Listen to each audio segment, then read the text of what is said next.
الحمد للہ کفا وسلام علی عبادہ الذین اصطفى اما بعد فاعوذ باللہ من الشیطان الرجیم بسم اللہ الرحمن الرحیم انا اعطیناک الکوثر فصل لربک وانحر ان شانئک هو الابتر صدق اللہ العظیم وقال رسول اللہ صلی اللہ علیہ وسلم اول صلاح هذه الامة بالیقین والزہد واول فسادها بالبخل والعمل او کما قال صلی اللہ علیہ وسلم۔ میرے بھائیوں، محترم بزرگوں اور دوستو، قربانی سے متعلق بات چل رہی ہے کہ قربانی کی جو ابتدا ہے اور اس کا جو طریقہ ہے وہ طریقہ کس طرح ہوا۔ یہ مہینہ جو چل رہا ہے وہ مہینہ ذی الحجہ کا مہینہ ہے، اور ذی الحجہ کے مہینے ہی کے اندر قربانی کی جاتی ہے۔ اس لیے حدیث کے اندر اس مہینے کی بھی فضیلت اور اس مہینے میں عبادت کرنے کی اہمیت کا ذکر کیا گیا ہے۔ قرآن کریم میں اللہ رب العزت ارشاد فرماتے ہیں والفجر ولیال عشر والشفع والوتر، قسم ہے فجر کے وقت کی اور 10 راتوں کی۔ ان 10 راتوں سے مراد مفسرین نے لکھا ہے کہ ذی الحجہ کی 10 راتیں ہیں۔ ذی الحجہ کی جو 10 راتیں ہیں ان کے بارے میں روایتوں میں آتا ہے، ترمذی شریف کی روایت ہے، حضور اکرم صلی اللہ علیہ وسلم نے ارشاد فرمایا کہ اللہ تبارک و تعالیٰ کو ان 10 دنوں میں انسان کا نیک عمل کرنا جتنا پسند ہے اتنا پورے سال میں کبھی نہیں۔ یوں فرمایا کہ ایک دن کا روزہ 1 سال کے روزوں کے برابر ہے، اور ان راتوں میں عبادت کرنا ایسا ہے کہ گویا کہ شب قدر میں عبادت کرنے کے برابر ہے۔ ایک روایت میں آپ علیہ الصلوۃ نے ارشاد فرمایا دنوں میں سب سے افضل دن عشرہ ذی الحجہ کے دن ہیں، اور اللہ کو ان دنوں میں جتنا عمل کرنا پسند ہے ان کے مقابل کسی اور دنوں میں نہیں۔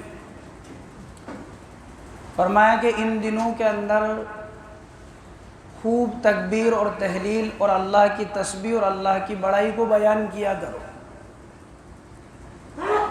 جس طرح ان دنوں کے اندر 1 تاریخ سے لے کر 9 تاریخ تک روزے رکھنے کی یہ فضیلت ہے، اسی مہینے کی 9 تاریخ جسے عرفے کا دن کہا جاتا ہے، جس دن میدان عرفات کے اندر حاجی جمع ہوتے ہیں، خاص طور پر اس دن کی فضیلت احادیث کے اندر وارد ہوئی ہے۔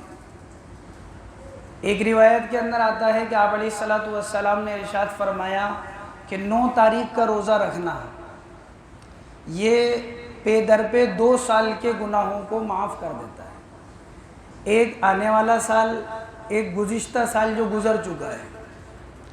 ایک روایت میں آپ علیہ الصلوۃ نے فرمایا کہ 9 تاریخ کا روزہ رکھنا کہ اللہ تبارک و تعالیٰ سے مجھے یہ امید ہے کہ اس کے ذریعے اللہ 1 سال آنے والے اور 1 سال جو گزر چکا ہے ان 2 سال کے اللہ تبارک و تعالیٰ گناہوں کو معاف فرما دیتے ہیں۔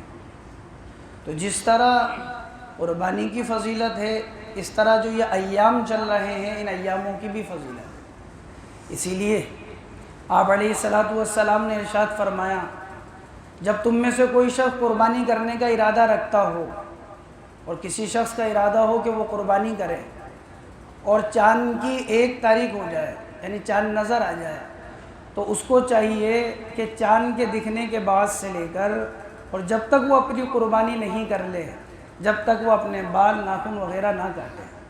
فقہاء نے لکھا ہے کہ یہ عمل مستحب ہے کہ آدمی اپنے بال ناخن وغیرہ ان دنوں کے اندر نہیں کاٹے، اور یہ اس شخص کے لیے حکم ہے کہ جو شخص قربانی کرنے کا ارادہ رکھتا ہو۔ جو شخص قربانی کرنے کا ارادہ نہیں رکھتا، جس پر قربانی واجب نہیں ہے، اگر وہ بھی اس پر عمل کرے اچھی بات ہے، لیکن جس طرح جو قربانی کرنے کا ارادہ رکھتا ہے اس کے لیے یہ واجب کے درجے میں نہیں ہے، ایسے اس شخص کے لیے بھی ضروری کے درجے میں نہیں ہے۔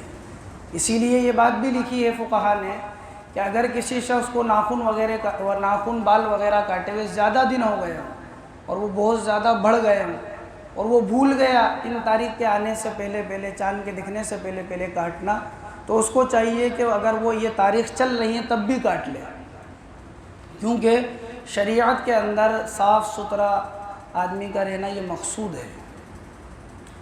قربانی سے متعلق اللہ رب العزت ارشاد فرماتے ہیں اِنَّا أَعْطَيْنَاكَ الْكَوْثَرَ فَصَلِّ لِرَبِّكَ وَانْحَرْ إِنَّ شَانِئَكَ هُوَ الْأَبْتَرُ کہ آپ اپنے رب کے لیے نماز پڑھیں اور قربانی کریں۔ فَصَلِّ لِرَبِّكَ وَانْحَرْ، نماز بھی پڑھیں اور آپ قربانی بھی کریں۔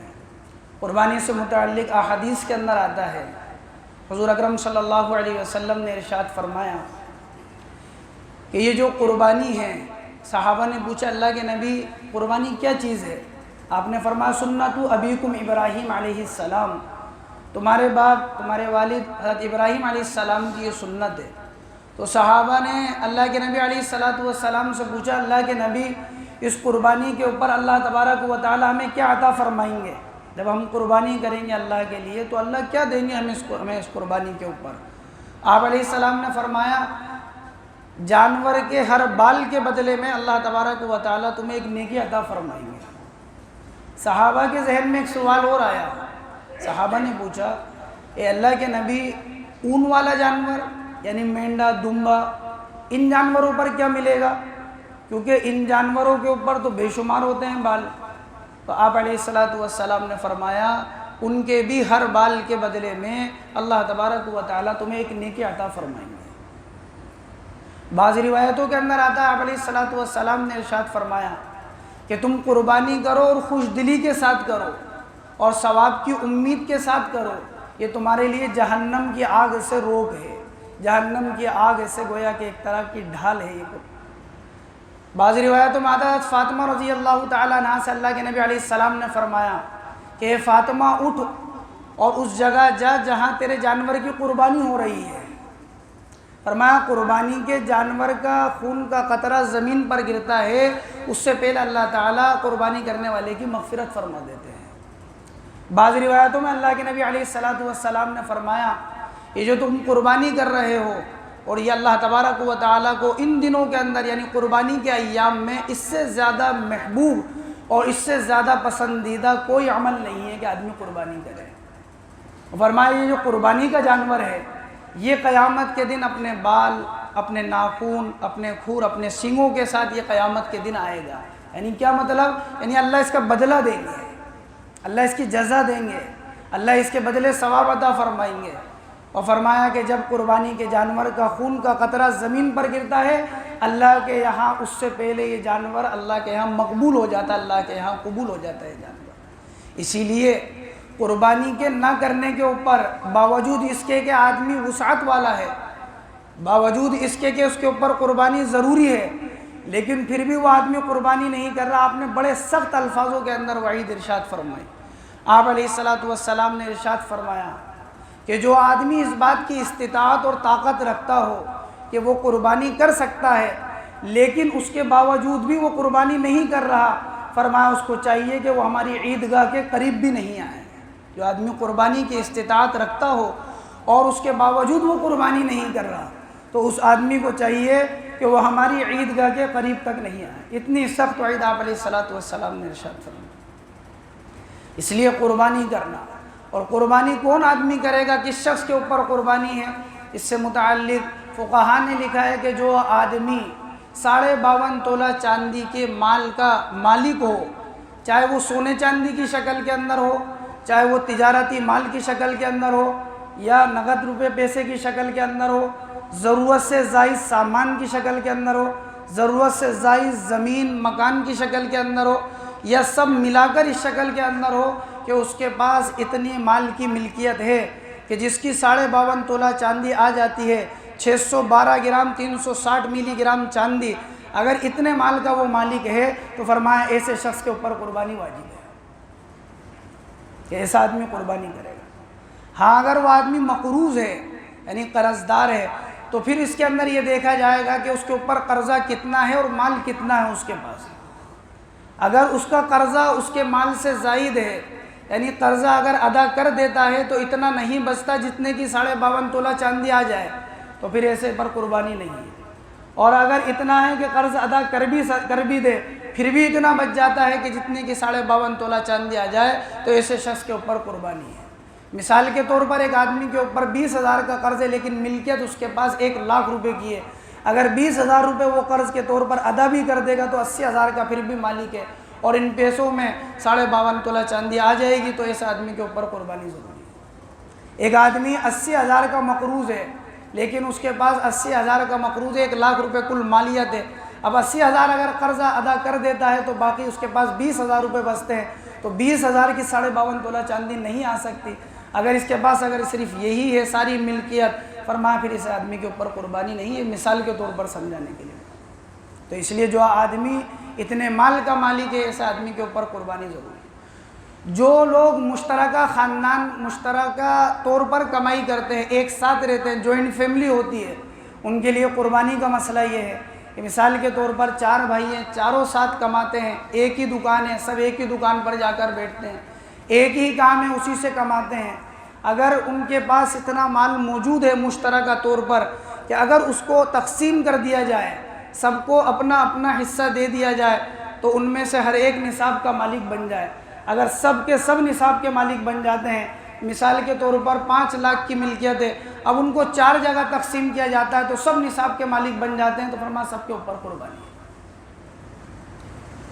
ایک مشترکہ طور پر ہونا یہ ہوتا ہے کہ بیٹے اپنے باپ کو کما کے لا کر دیتے ہیں، 4 بیٹے ہیں، 3 بیٹے ہیں، وہ کما کر سارا کا سارا اپنے والد کے ہاتھ کے اندر لا کر دے رہے ہیں، اور صرف ہاتھ خرچہ ان سے لیتے ہیں، ہفتے کے اندر 500 1000 روپے لے لیے اور خرچ کر کے پورا کر دیے۔